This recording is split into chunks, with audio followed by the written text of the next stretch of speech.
a staff of 280 employees, led by his chief deputy, Lavina Alexander. The clerk's office is not only excellent in its operation, but works to ensure that our court functions proficiently, that the pursuit of justice by our citizens is safeguarded and continues without interruption.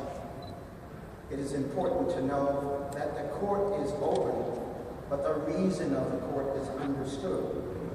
It's understood by each one of the judges, but more importantly, the work behind the scene that aids us to function properly is that those 280 souls who are committed to our city has made it clear that they're committed to doing everything they can to help us to deliver for the citizens of Baltimore.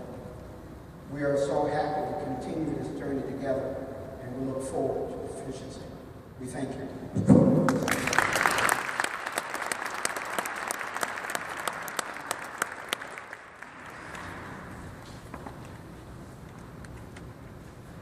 I can speak for the vast majority of voters for this city when I say we are particularly grateful for this very happy and auspicious occasion as we celebrate the historical investiture of the Clerk of Court, Franklin Conaway, and Register of Wills, Belinda K. Conaway, for the great city of Baltimore, Maryland. Franklin Conaway Sr. is a staple in Maryland politics and has passed that passion onto his family. The Conaway family holds the distinction of having the most family members elected to citywide offices in Baltimore, Maryland. Additionally, this political dynasty has the distinction of having the most family members to serve in their elected capacities simultaneously. Conaway Sr. is the patriarch of the family and began his political career in 1971 when he was elected to the Maryland House of Delegates. He served from 1971 until 1975 and again from 1979 until 1983. Franklin Conaway Sr. currently serves as the clerk of the court for Baltimore City, an office he has held since 1990. In 1982, his wife, Mary Conaway, was elected to serve as the Baltimore City Register of Wills. She retired from office in 2012. Mrs. Conaway holds the distinction of being the first woman elected to the Baltimore City Register of Wills office and is also the first African American to hold the office in Baltimore City. In 2006, his son Frank Conaway Jr. was elected to the Maryland House of Delegates in the 40th District and continues to hold his seat as a state legislator. Conaway Jr. holds the seat in the 40th District where his father once served as a delegate. In 2004, his daughter, Belinda K. Conaway, was elected to serve on the Baltimore City Council in the city's 7th District. In 2014, Belinda was elected to succeed Mary Conaway as the Register of Wills, making her the second woman and second African American to hold the office of Register of Wills in Baltimore City. The Conaway record can be measured by the public records maintained by Baltimore City, as well as election data maintained by the Maryland State Board of Elections and the Baltimore City Board of Elections, respectively. The Conaway time, each making a tremendous contribution to the citizens they were elected to serve. There is no question about the trust the citizens of Baltimore have in this family. One by one, citizens have continued to add a Conaway to the roster of elected officials in Baltimore City. No other family in Baltimore City can tout that achievement. No one.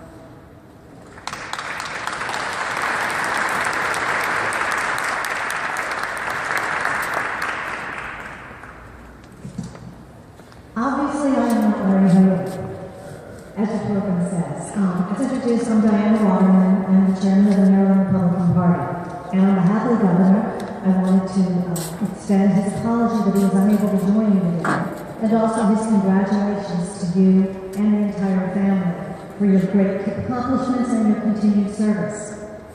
As chairman of the Republican Party, I also bring my congratulations and wanted to let you all know how honored I am to be able to be here today with you all to celebrate this legacy of service from your entire family for so many years and the bright spots of the future that the service will continue on far after this term or the next term or the next term, whenever you decide that it's time to turn the reins over entirely to the next generation.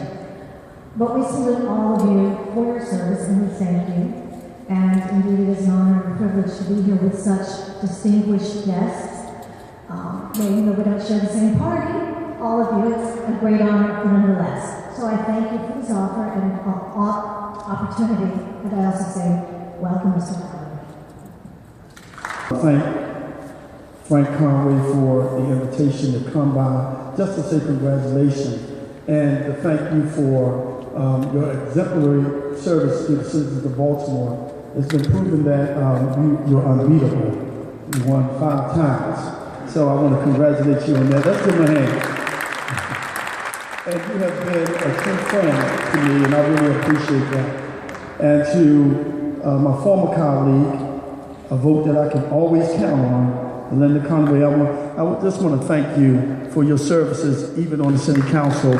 And I know as hard as you work on the council, you'll work that much harder as Register of Wills. So I want to congratulate both of you, and I want to congratulate Frank Jr. on your resounding victory. And I'll be remiss if I didn't thank the former Register of Wills for her exemplary services that she provided to the citizens of Baltimore. So again, thank you to the Bears for doing such a great job. Thank you.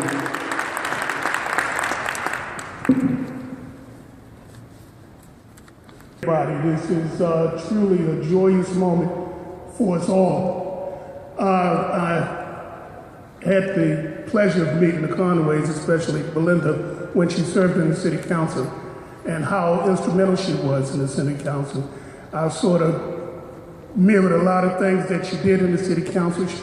She had over something like 80 bills that she had passed. She was one of the leading most council people to pass any bills and legislation, and many times we'd sit down and we'd talk after hours as to what was going on, and we'd partner together. As for Mr. Conaway Sr., he's always been a man of integrity in his word. The first black mayor, Clarence New Burns, always told me, my mentor, he told me, you should always take a man on his word. His word means everything. And there's not one time that I haven't went to Mr. Conaway's office, and he's 100% right. Anyone who went to his office and say that he had doors hadn't been to his office, because he did not have any doors. And you can go straight back there, and he'll sit back and he'll talk to you, and it's not trying to push you out of there, push you from out of the office. There's a conversation that you have. And he's always been a man of his word and integrity. And these are so formal, and yet they are so simple. What do they mean? They are basically a handshake with the public. The person is saying, I give you my word, you can count on me. Belinda and I came to the city council together in 2004. And there are many things that you need to know there, and the learning curve is rather steep. One of my greatest challenges was figuring out how to maintain my independence when so many things that I needed and my district needed depended upon how I got along with the mayor. And another was figuring out who said what they meant and who meant what they said. I watched Belinda. First, she was an independent voice for the people of the 7th District. They came first regardless. And that was really important.